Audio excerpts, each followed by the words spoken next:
Hi, everyone, and welcome. Thank you so much for joining MDRC's College Promise Success Initiative webinar, Expanding the Promise, Implementation Lessons from SHEEO's Adult Promise Pilot. We hope that you enjoyed today's presentation on supporting adult students in College Promise. As you know, adult students have distinct social and academic needs and are more likely to juggle school, work, and family. Most College Promise programs today have been designed with traditionally aged students in mind and recent high school graduates. So we hope to be able to expand your knowledge on finding ways to support or extend eligibility to adult students in your own Promise program.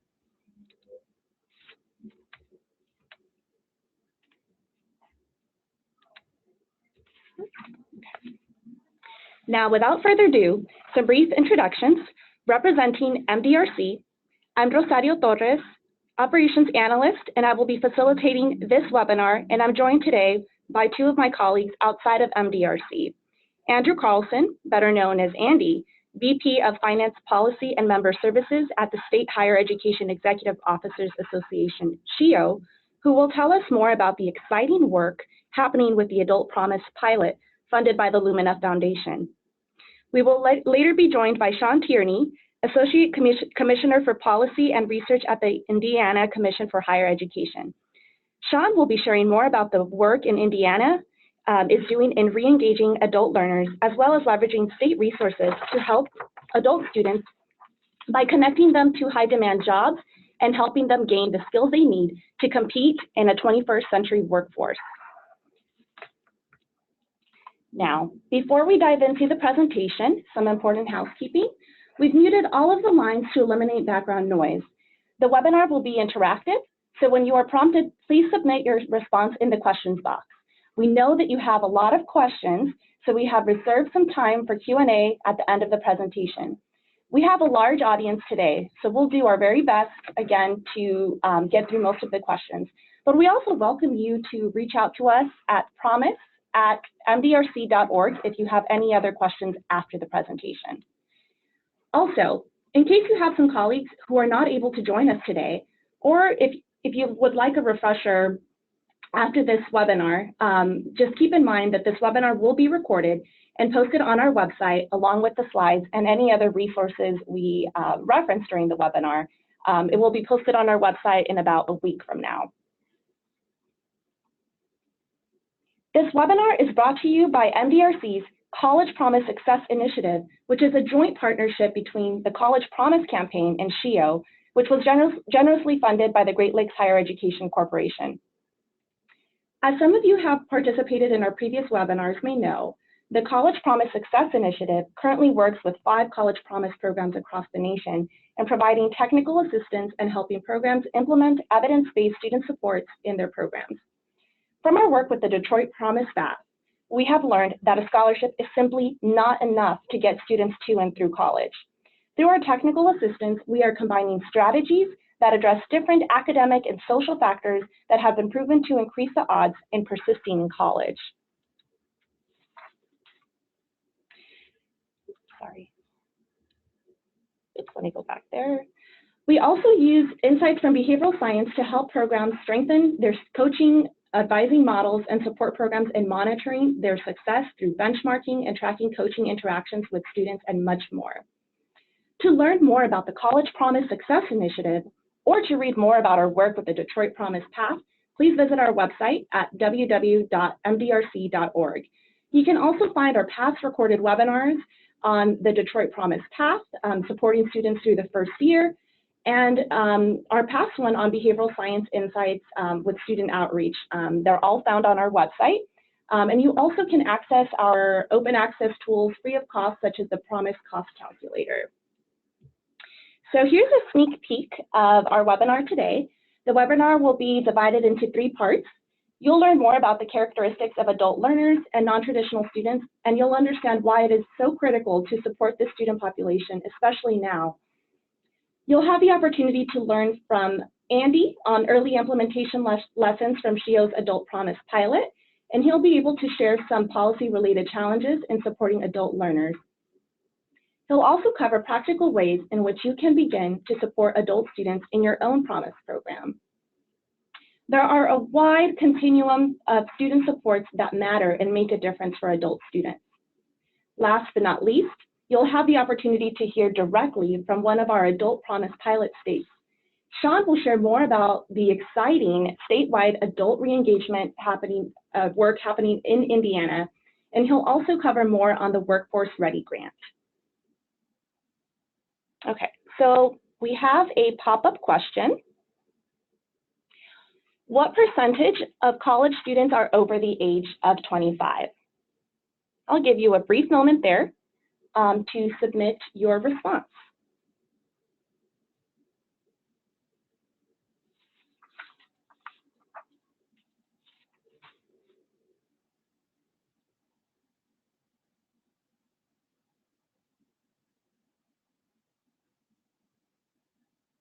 Just a few seconds more. Okay. And the answer, let's see, looks like 55, so yes, the answer is 38%. According to the National Center for Education Statistics, 38% of undergraduate students today are over the age of 25. And although more than half of undergraduate students are still between the ages of 18 to 25, we've seen the number of adult learners steadily increase. Actually, more than 80 million students nationally have a high school diploma and or started college, but never earned a degree. The need to support adult learners has never been more apparent, especially as we collectively work towards increasing post-secondary degree attainment of Americans nationwide. I think it's also important to note the intersectionality of adult learners. Aside from being older, they might also be first generation, low income, they may be parents or caregivers, they may be returning veteran students or work full-time. Of course, among many other identities that are not mentioned on this slide. Throughout this presentation, we'll also refer to adult learners as non-traditional students. We use these terms interchangeably due to the various nuanced definitions of this student population. According to our friends at the College Promise campaign, today over 200 and counting College Promise and free tuition programs exist. We've seen the number of College Promise programs skyrocket in recent years, truly creating a College Promise movement with College Promise programs emerging in cities, some college programs existing within single institutions, and now some extending to statewide programs. While we see this emerging trend of new College Promise programs nationwide, when we check to see which College Promise programs actually served adult students or extended eligibility to adult learners, we found actually only 13 of those programs served adult students. As you can see, there is a clear need to extend support for this large and growing population of students entering higher education doors. Most college programs have been designed with traditional age students in mind. And as you know, adult and non-traditional students today oftentimes have school, work, and sometimes children and other life circumstances that make it more challenging for them to complete a post-secondary degree. If you're curious to learn more about other College Promise programs, we encourage you to visit the College Promise campaign website, which allows you to search and filter Promise programs nationwide. There are also other Promise databases created by other scholars in this Promise space, including Dr. Laura Perna's database with Pen Ahead, and the Upjohn Institute also has a Promise database. So here's a list of the current adult serving programs provided from our partners. And as you can see, some of the ones in bold include some of SHEEO's Adult Promise sites. Of course, this is not an exhaustive list, so if you do know of a College Promise program that does serve adult students, we really encourage you to reach out to the College Promise campaign to ensure that the database is updated. And I guess at this time, I'm going to go ahead and turn it over to Andy.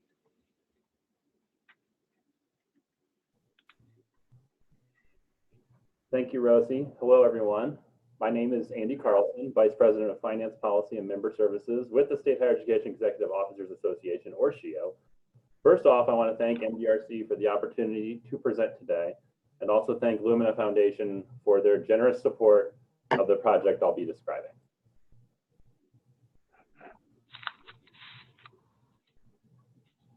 Before jumping into the presentation, I do want to quickly describe the organization I work for. SHEEO is the National Association serving chief executives of statewide governing policy and coordinating boards of post-secondary education. The organization was founded in 1954, and we now have 61 members across all of the 50 states, as well as in 2 territories and the District of Columbia. For example, my co-presenter, Sean Tierney, works at our member agency in Indiana, the Indiana Commission for Higher Education, and other members include the Tennessee Higher Education Commission, for example, as well as the Washington Student Achievement Council and the University System Office in Georgia. Like a lot of higher education organizations today, SHEEO's mission and vision are centered around working with our members to close equity gaps and provide equitable opportunity for higher education regardless of race, ethnicity, gender, and socioeconomic status. We recognize there's no other way for our members and the nation as a whole to reach their critical attainment goals if we don't close these gaps. We then frame our work around the following. We want to advocate for state policy leadership and really push the concept that state policy is where a lot of action can take to close these gaps. We want to act as a liaison between states and the federal government. We want to provide information and analysis on educational and public policy issues. And I think most importantly, we try to recognize that state context matters. The states and their systems of higher education are all very different. And therefore, a one-size-fits-all approach will not be effective. You'll see in the pilot project I'm about to describe 5 very different approaches to these promise programs geared towards adult learners.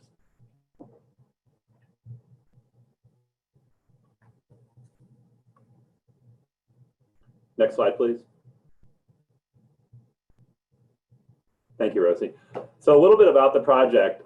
This project began with a 10-month grant in 2016 to assess the opportunity to create promise-type financial aid programs for adult learners. At the time, there was serious interest among policymakers, governors, and state legislators around promise programs, but they were all exclusively geared towards traditional students enrolling straight from high school.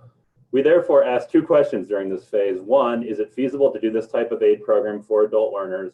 And 2, are states and our members themselves interested in trying this out as a pilot? So the answers to these 2 questions for the first phase were yes and yes. In June 2017, we secured funding to pilot these programs in 5 states. Indiana, Oklahoma, and Washington are taking a statewide approach, while Maine and Minnesota are working on programs at selected pilot institutions. I should note that Indiana was a late addition to this project, joining in the fall of 2017 after legislative action created the Workforce Ready Grant program that Sean is going to talk about. So this slide just shows the distribution of our pilot states. So we've got Maine in the Northeast, New England area, and Indiana in the Midwest, and Oklahoma, Minnesota, and Washington. From day one, we built this work around the notion that successful promise programs are much more than just a last dollar scholarship. The message really is key. The term free resonates with potential students and their families. Secondly, successful promise programs also include supports and services that increase the likelihood that participants will succeed and earn a post-secondary credential of value. By way of example, the Tennessee Promise program, which is geared towards traditional students, pushes the simple message that community college will be tuition-free for program enrollees. This message is really known statewide across Tennessee and has convinced many high school seniors that college is affordable and within reach. Enrollments at community colleges have gone up significantly since the program began, and those have sustained over the last 4 years. And I think they're seeing their retention and completion rates kind of, going along steadily as you'd expect. So with a larger pool, they're seeing increases in attainment and sheer numbers. As another example, MDRC evaluated the Detroit Promise program and then worked with program administrators to implement complementary supports and services for participants in that program. And the result of these additions were improvements in retention and completion rates. So again, we're seeing that the supports and services that go along with these programs are critical. And finally, the Tennessee Promise program that I just mentioned grew out of a local program in Knoxville that was in place and successful prior to the project going statewide. An evaluation of that Knoxville program found that the key to its success was the mentoring component that all students participated in. That was what really helped students retain and complete at higher rates than non-program participants. So when Tennessee took the program statewide and created Tennessee Promise, they made sure to include that component. With that framing in mind, here's the definition we developed for an adult promise program. It builds upon the idea that the message and supports and services are critical. So an adult promise program should promote a simple, transparent message that post-secondary education is affordable for adult learners. It should make a financial commitment to adult students through leveraging aid from all available sources, and it should commit to fill in the gaps where needed to cover tuition and fees. It also should establish and support programs and services that are tailored to the unique needs of adult students and will help them succeed in post-secondary education. So far I've talked about successful promise programs and provided a definition for what a program for adult learners should look like. I want to now spend some time talking about the design template document we created to help the pilot states set up their programs. We wrote this guide as a way to help the states think through the issues that are unique to adult learners, especially those with some college and no degree.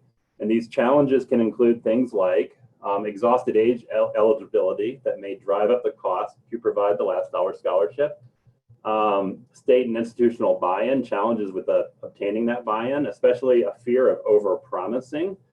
There's a concern among some of the states, and that the adult student potentially, if they've attempted college in the past and not been successful, they might have exhausted their Pell eligibility. Therefore, providing a last dollar scholarship would be inherently more expensive if it can't kind of rely on Pell to cover most of the cost of tuition. State financial aid policies and eligibility requirements, such as satisfactory academic progress issues, can create barriers. There are challenges with reaching out and marketing and attracting adult students to a promise program. Unlike a traditional promise program where the students are coming straight from high school, adult students are dispersed across the state, and it creates some challenges of how to track them down. Finally, another issue that I think is unique for adult learners and those that are not going to school during the day is that there could be a cost to tailor services or expand hours to meet their adult student schedules. So it really is important to ask if the some college no degree student is a low-hanging fruit, because he or she may have earned a fair number of credits and may be relatively close to earning a credential, but the reality probably is that that's not the case. For many students who have attempted college in the past and not been successful, they might have had significant negative experiences, and their past experience with higher education might create barriers to re-enrollment. The worst case scenario is really to get a student to return and then see him or her fail again. So this next slide is just a screenshot and a link to our design template document. We wanted to provide a guide for states looking to create promise programs for adult learners. While we did not expressly produce the guide for institutions as well, I think the ideas and discussion within this document would be relevant for an institution looking to create such a program. And you can access it via that link, and I would encourage you to do so. I'm going to go over a couple sections in a little bit of detail and then talk about what we've learned so far.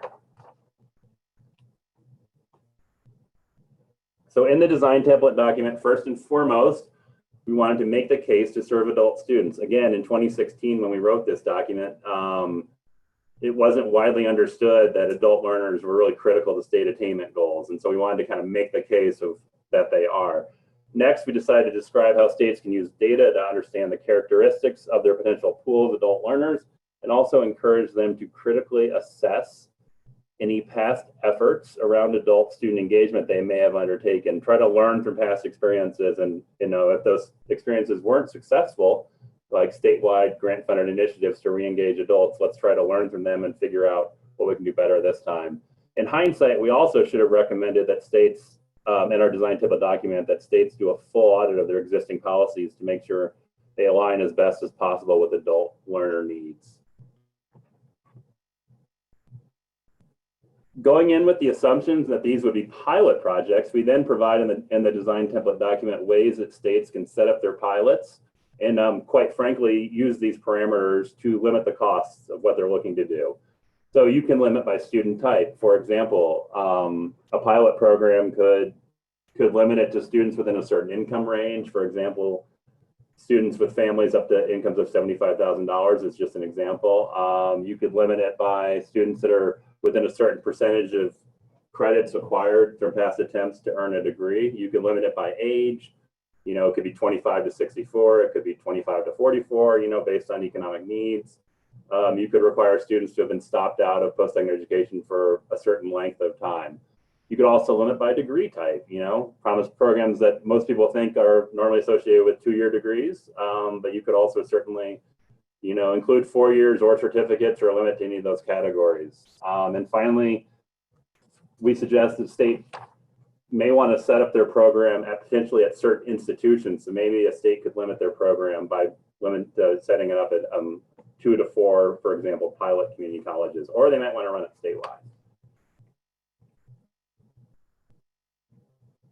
Since we are making the case that supports and services are critical, we devote a good deal of the design template to providing options for what they might be. These are described as a continuum of support for adult student success. First, you need to track down potential adult learners and get them committed to enroll or potentially re-enroll if they've attempted college in the past. Next, once they are enrolled, there are ways to set them up for success through various supports like mentoring, allowing access to prior learning assessment, hopefully give them a leg up and help them earn credits based on some of their work experiences. Utilizing degree mapping and structured scheduling is another example as ways to potentially set them up on a path for success.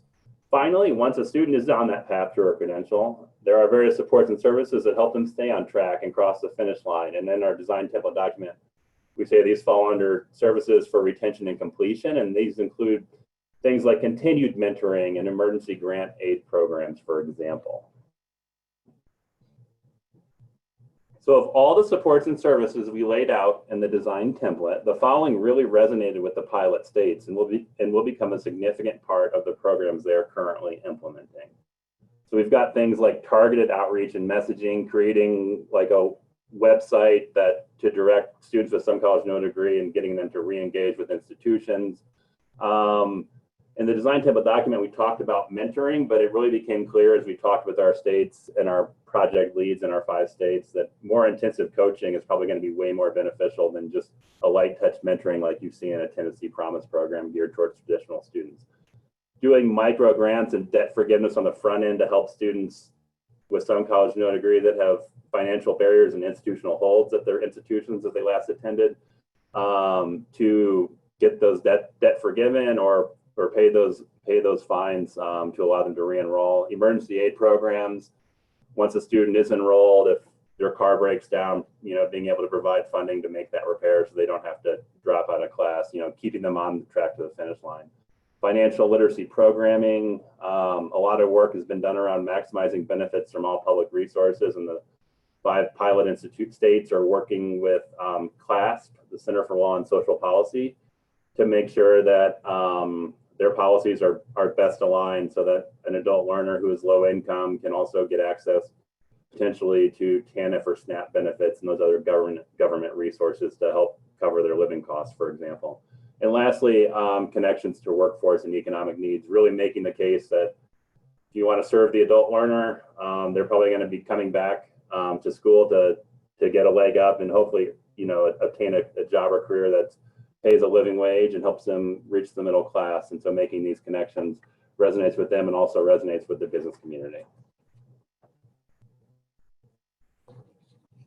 So the last few slides that I do want to talk over are just the takeaways of what we've learned. Again, we are in the 2nd year of implementation and it is a slow process. Program implementation is slow going. It takes serious effort and commitment to build the coalition necessary to create an adult promise program. So a couple connections of what states are doing to address this by connecting their program to their recently adopted attainment goal. Maine is able to leverage all the momentum they built through that strategic attainment planning work that they just wrapped up, and they're really just going to kind of keep that effort moving forward. So they've created their Adult Promise Project as one of their 4 pillars of efforts that's attached to their attainment effort. Oklahoma intentionally set up their program to provide scholarships to students returning to earn credentials connected to their workforce and economic needs. Doing so means that their chambers of commerce and their local business communities are on board and supportive with this initiative. The second takeaway thus far is that we really don't have good data on potential adult learners. Pilot states are relying on the best available data available. For example, Washington is using their student level financial aid data set to assess potential students with some college no degree that might be good candidates for targeted outreach. I'd say while this lack of data is an issue, it's become clear that adult promise programs are an opportunity to, moving forward, obtain and collect more nuanced data on adult learners. So that these states moving forward will not be just relying on anecdotal evidence about adult learner needs. In Tennessee, for example, they're not a part of this project, but they are creating a promise program for adults as well called Tennessee Reconnect. And they're seeing their first students enroll this fall, actually. And as part of their application process, they asked a lot of detailed questions to get a real sense of what potential adult learners' needs are and kind of what their life situation is. So Tennessee wasn't merely asking if applicants are working or not, but asking additional questions like how many hours a week is the potential student working? How many jobs are they holding down to reach those hours? What hours in the day? Are they working the night shift or a second shift or during the day? And so that's just one example of how they're collecting much more detailed data, and they plan to build their program supports around what they learned about student needs through that process. Another takeaway from this project so far is that the some college, no degree student is not a low-hanging fruit. And I've already talked a little bit about that. But very often, that student's past higher education experience is a barrier to re-enrolling, and not just because they might have negative experiences or lack confidence. There are some real barriers, such as satisfactory academic progress cannot be reset. So a student who has a low GPA will not be eligible for aid in most of these states because of state policy that's typically tied to the federal policy that creates that barrier. States and institutions, and then as well, institutional holds and debt may create a barrier to re-enrollment for many students. And so states and the institutions that are part of these pilots in a few states are looking for creative ways to address these challenges. Indiana did adjust their state policy to allow for some financial aid to be awarded to returning students who don't meet satisfactory academic progress requirements. I'm sure Sean will talk about that in more detail here in a little bit. And as part of the program in Washington is creating a micro grant program to pay those institutional holds and debts that some students may have that prevent re-enrolling. And finally, in another program that I've come across, it's not a part of this project directly, but is Wayne State University's Warrior Way Back program. And this program allows students with institutional debt to re-enroll and have their debt forgiven over time as they successfully complete coursework. And so for each semester that a student completes, once they re-enroll, they'll have 1/3 of their debt forgiven, up to, I believe it's $1,500 in total. So they can earn back $500 of institutional debt each semester up to 3 semesters, and then hopefully, be successful and reach their degree. And 2 more takeaways before I turn it over to Sean to talk about the excellent work that's going on in Indiana. 1, it's become clear that a light touch mentoring component will not address adult learner needs. 4 of the programs are therefore hiring coaches and navigators to work with students more intensely throughout their return to college. So in contrast to the Tennessee Promise, where a student, when they're still in high school, meets with a mentor a few times and has a few text message exchanges, and that does set the student up for success. The adult promise programs in Maine, Minnesota, Oklahoma, and Washington are definitely looking to have the students work directly with navigators or counselors throughout their college experience when they return and re-engage. And then finally, I think for a couple of reasons, the states are reasonably scared to overpromise. Unlike traditional students, there's just more unknown around the financial status of adult learners, and therefore they're potential students of an adult promise program. Are these students in default? Have they exhausted their Pell and state aid eligibility during prior attempts at higher education? And then finally, one of the pilot states, Oklahoma, does not have a robust state financial aid program. And for that reason, they're really, it's a big commitment to participate in this project, but they are all in and committed. And that's why they're really focused on building a strong coalition, especially with the business community. And they're asking these partners that are joining this coalition to help fund the scholarship component of their program. I think that is the end of my section, and look forward to hearing from Sean. Thank you, Andy. Next up, as Andy mentioned, there is a wide continuum of support for adult students. Sean will share more about Indiana's statewide campaign to engage adult students. And you'll have to learn more about Indiana, how they are paving the way to align post-secondary attainment goals with workforce goals. Take it away, Sean. Good afternoon. This is Sean Tierney with the Indiana Commission for Higher Education. As Andy mentioned, the Indiana Commission is a SHEEO. It's the SHEEO for the state of Indiana. We are the government agency that helps coordinate higher education in the state of Indiana, and we oversee our state financial aid system, and that's what we'll be primarily talking about today. A little bit of background on what it is we do here at the Indiana Commission for Higher Ed. We have a statewide goal that by the year 2025, 60% of working age Hoosiers will have some sort of high quality post-secondary credential. That's either a bachelor's, associate's, or a high quality post-secondary certificate. That's not an arbitrary number. Many states across the country have adopted goals right around 60, sometimes 65%, or even 70%. Numerous different studies have shown that where our economy is headed means that we have to skill up our workforces in order to compete. And that we know for Indiana, at least, that's a 60% number by the year 2025. Where are we now? Well, we certainly have our work cut out for us. We're right around 41.9% of working age Hoosiers, those between 25 and 64, having a certificate, associate's, or bachelor's. Those numbers get updated every fall, and so we're starting to see some progress as the census is rolling out those numbers. So I do have confidence those numbers are going to go up in the next few weeks when they are fully rolled out. But we certainly do have a lot of work to go. Various estimates have shown that we need to reach that goal. We need 600,000 more credentials, and we only have 550,000 kids under the age of 18 in our pipeline. So if we're going to meet that goal, we have to bring more adults into the pipeline or back into the pipeline. What are our tools at our disposal? Fortunately, Indiana has a really robust financial aid system. In fact, we are the 5th most generous need-based financial aid system in the country, and that is even more significant when you consider that we only have about 6.5 million people in the state compared to some of the other large financial aid states like California, New York, Florida.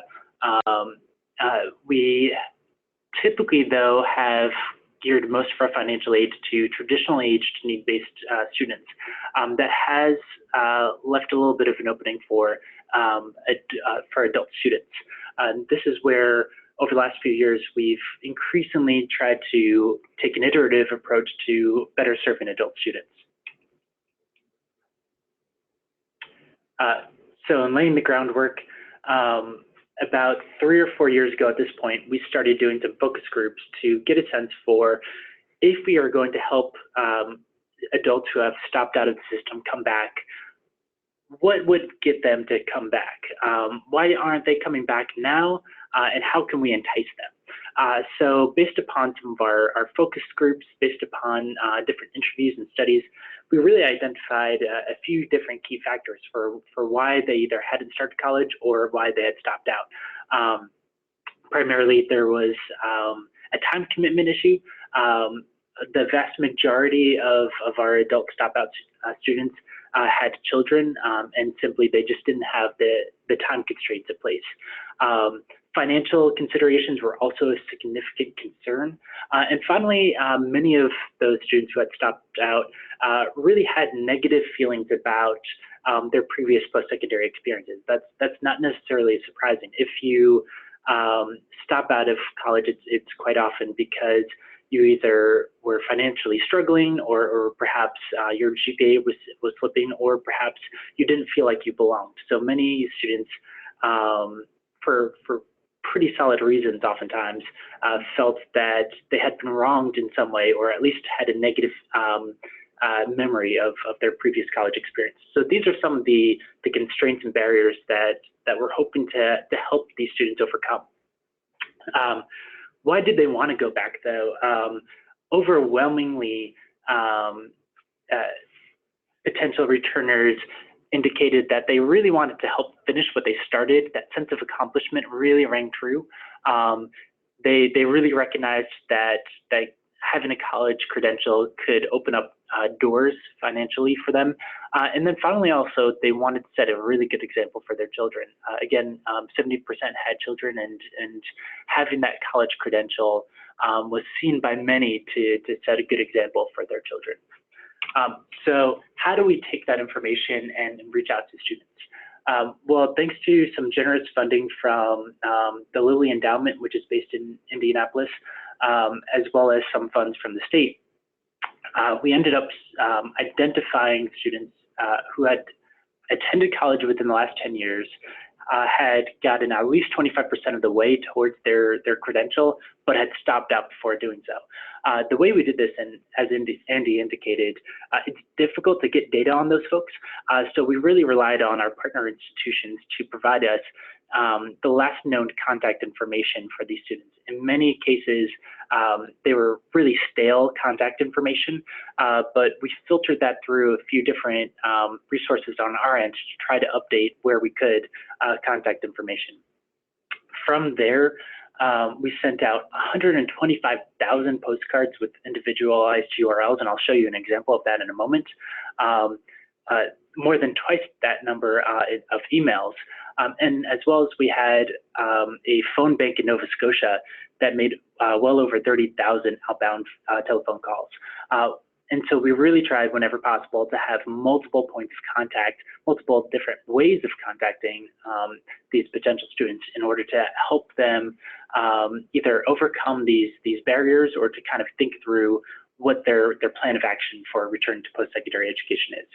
And so now I'll show you a few different examples of some of those advertisements. Again, we try to really focus on that sense of wanting to set a good example, wanting to reach a more openings for work opportunities. And so we settled on a tagline that a lot has changed since you left college, and then we would change it up, like your reasons for returning, or like you. Again, highlighting Andy's point, we really wanted to make it as simple as possible. So really kind of just a few key aspects. Here's how much money you can get. By the way, college is a little bit different now. It's much more flexible. You could go during the weekends, you could go after work. And we'll also help accelerate your education by giving you credit for your workplace or military experience. So if you go to those sites, or if you call, we can help you connect back into the educational pipeline. On the next slide, you can see, and it may be a little bit small, we had personalized URLs on all of our postcards. So this one is for Levon Smith. So if Levon Smith had gone to this URL, we would have already had it pre-populated with the information that we had for, as well as it was our hope that this would also help folks feel like, yes, we actually want you. This is not some spam that we're sending out willy-nilly to everyone in the state. This is something directed specifically to Ms. Levon Smith, because we want you to come back to our colleges. And again, trying to kind of highlight that potential for greater economic opportunities, as well as a pretty simple pathway for getting started.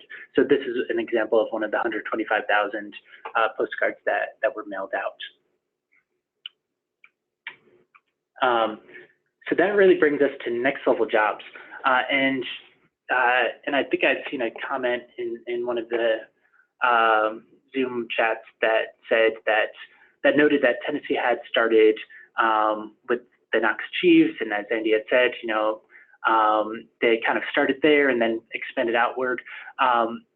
We have also found it to be really beneficial to start with an iterative process, right, and to build upon different experiences. So building upon that initial phase that started in 2015, 2016, called You Can't Go Back, we then built the Workforce Ready Grant, thanks to terrific support from our state legislature, as well as from our new governor, Governor Holcomb. We passed the Workforce Ready Grant, and that is part of Governor Holcomb's Next Level Jobs initiative, which started in early 2017. So the idea behind the Workforce Ready Grant as an adult promise is this is kind of that initial step of, can we help pay for somebody to go to college as an adult and get a certificate for free? Specifically, though, we wanted to make sure that it wasn't just a bunch of random courses that you're getting for free, and then you come out on the other side and don't either have a worthwhile credential or have just kind of gone to college for a year or so, gotten some courses for free, but don't really have anything to show. We wanted to really hone in on what are some specific paths that you can take that can be free to you, and when you graduate, you come out with a meaningful credential. So we identified roughly 150 different credentials on the certificate level of about, and ranging anywhere from 1 semester to about 4 semesters in these 5 categories: manufacturing, building and construction, health and life sciences, IT, and transportation. From there, we set some really loose guidelines. These are essentially just to kind of align with our existing financial aid requirements. You have to live in the state and be eligible. You have to have a high school diploma, but you can't already have a college degree. That's pretty self-evident. And then you have to enroll in one of those 150 certificate programs at our statewide community college system. We have one statewide community college system, Ivy Tech, with various locations throughout the state, or Vincennes University, a public institution that also provides associate degrees and certificates as well. And then you had to enroll at least half time, and this is something that I would encourage states and localities to think about when they're thinking about promise programs, how to maximize existing financial aid resources. The halftime requirement is to maximize existing federal aid, specifically the Pell Grant, which is staggered depending on how intensive the student's course load is. And so we wanted to make sure that we get as much of the Pell Grant as we can. So from there, we built a new website, building upon the lessons that we learned from our 2015 and 2016 example. And if you had visited our old You Can Go Back website in 2016, you probably would see many similarities. However, this is new. In fact, this slide that we're showing you right now is actually only about 3 weeks old because we recently rebranded to try and even simplify it further. But this is our Next Level Jobs website. You can see it's from there, you basically have 2 options. Are you a job seeker or are you an employer? The employer aspect, I'm not going to go into in detail, but that is some state resources and financial tax benefits for employers who want to provide free training and education to their own employees, to skill up their own employees. But if you're seeking a job, that's really kind of where the Workforce Ready Grant lies. And those are for individuals who are looking to go back to college. So if you were to click on that, and this hopefully aligns a little bit with some of the things Andy was talking about trying to kind of make things as simple as possible, as well as collect some information on folks. And so we wanted to make this seem as friendly as possible.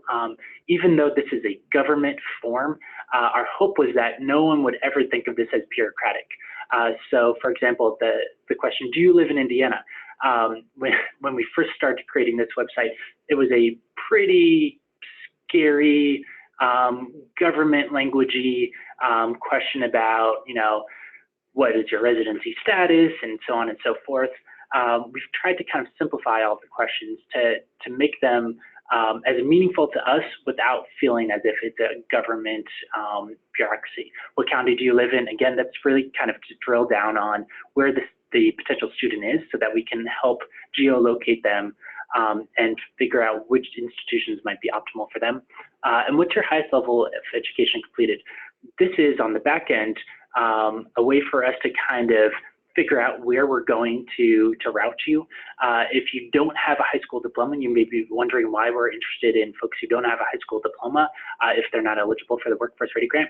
Well, we don't kick them out of the system. In fact, we direct them to one of our sister government agencies who helps our adult workforce pursue their GED or their high school equivalency.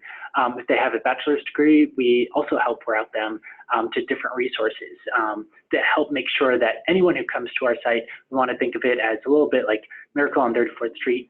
If Macy's can't help you, maybe Gimbel's can. But if you do select something that would make you eligible for the Workforce Ready grant, you would be sent to one of these things, slides. And here you can pick which broad stroke industry you want to go into. This is because we didn't want to hit people with that whole list of 150 different certificate programs. We felt that that would probably be a little bit of a turnoff, as well as lead folks down the wrong rabbit hole. So we want to get a sense for what are you broadly interested in, and then we'll work with you on the back end to kind of hone that down a little bit. So we ask for folks to pick one or two of these and then proceed. And then when they proceed, the next slide will pop up. And again, that's some very basic information, basically just how do we contact you? And this is really the bread and butter, because once we have their up-to-date contact information, then we can spam them all we want. Then we can make sure that we reach out to them in multiple different ways: email, phone call. We know where they are, so we know even better how to kind of figure out which institution is right for them.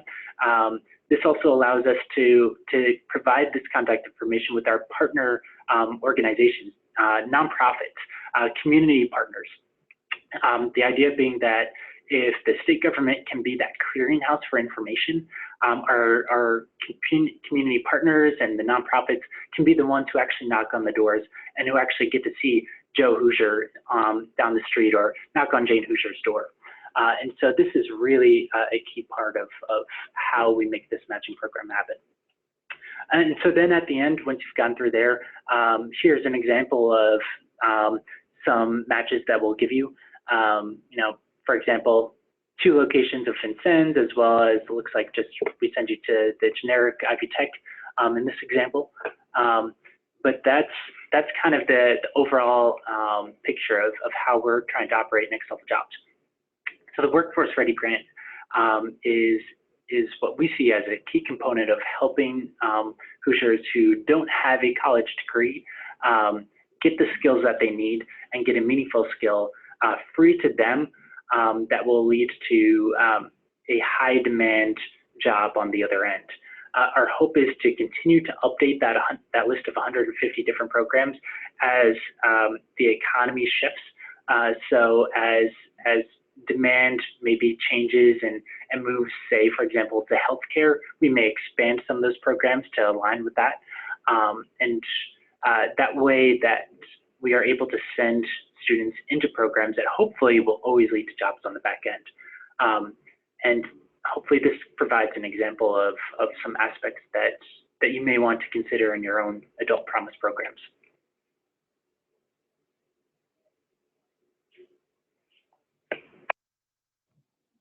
Okay, thank you so much, Sean. That was very informative. We have roughly about 10 minutes for Q&A. So we have received a number of questions. At this time, please submit your questions in the box.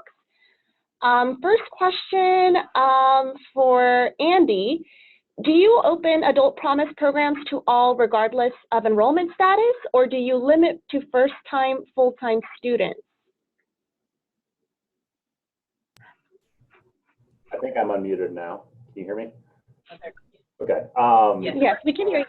The states are all taking very different approaches, as I think I would expect, given how different they are. I think most of them are, although I just said that, I should take a step back. Most of them are focusing on the some college no degree student, at least at first.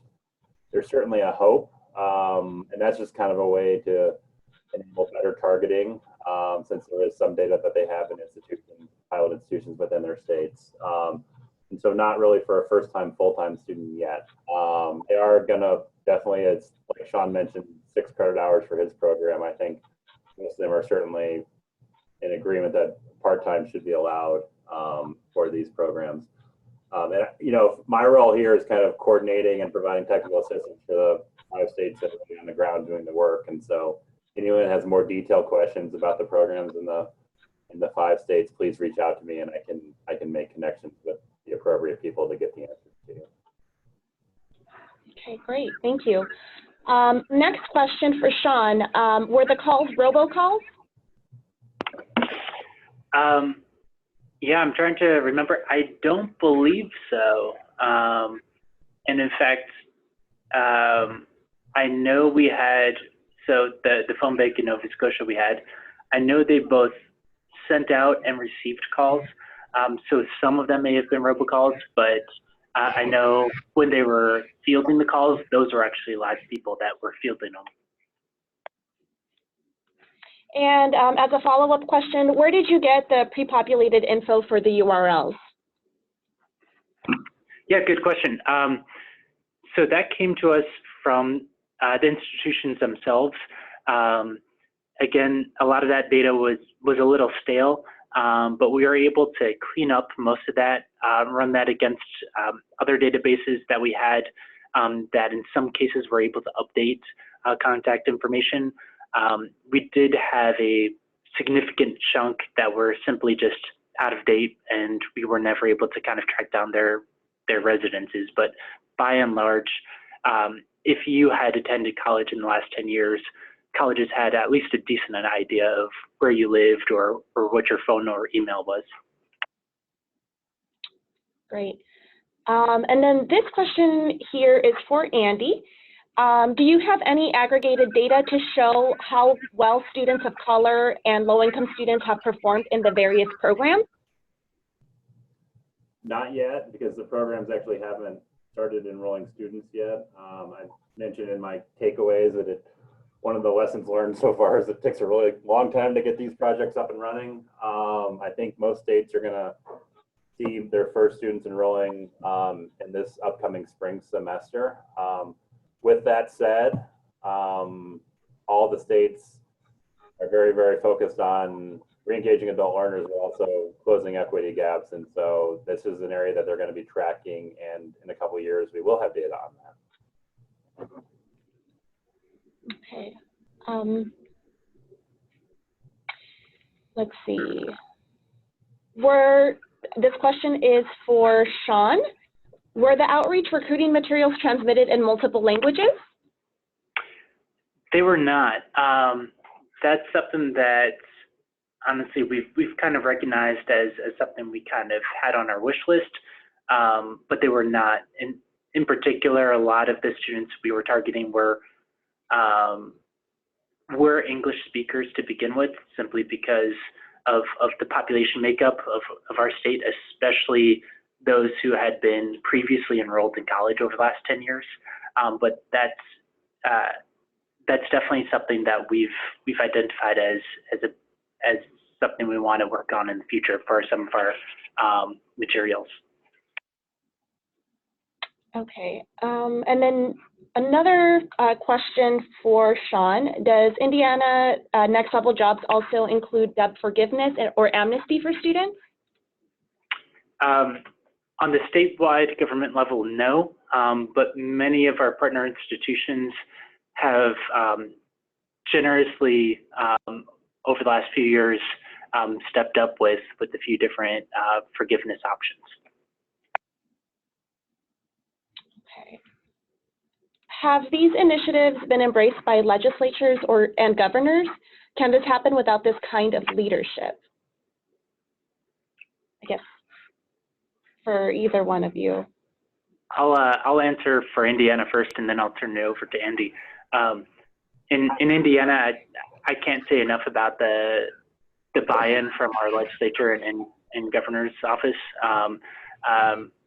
My boss always says only a governor can do what the governor can do, and in fact, I didn't show it, but previously on our website we had videos that the governor had cut for this particular purpose. When you go through the entire platform, you get an email from the governor. I mean, it's a form letter, but it's something, and it's something that he has touted pretty heavily. And I don't think it would have gotten as much attention as it has gotten without the support of both him and the legislature, which provided additional funding for us to advertise pretty intensively in the state. I agree with all that Sean has said about Indiana. I think that's just, they've just done such an amazing job. Teresa Levers, the executive director of the Indiana Commission, is engaged so well with Governor Holcomb and past governors. And I think it's really paying dividends.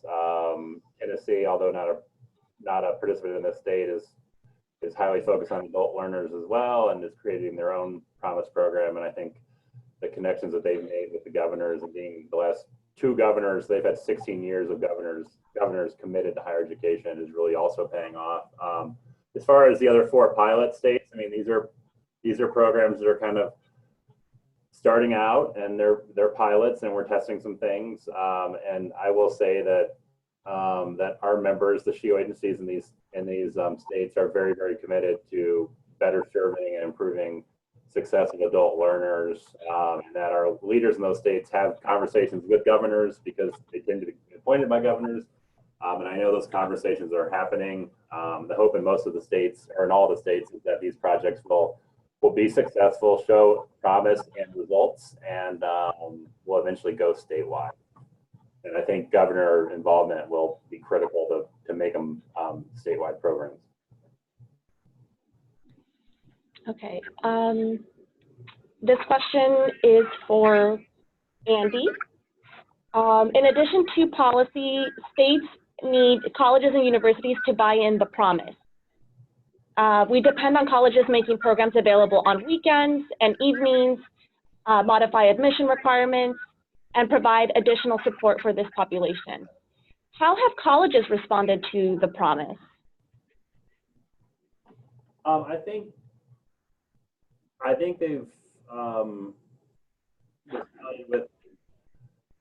they've responded pretty well. The best examples that I could think of would be in our project in Minnesota, where they actually did a RFP to community colleges as part of their Minnesota state system of colleges to see who was interested in becoming a pilot institution. And they went in knowing they would select 4 pilot institutions. They got 10 applications that were all very, very strong.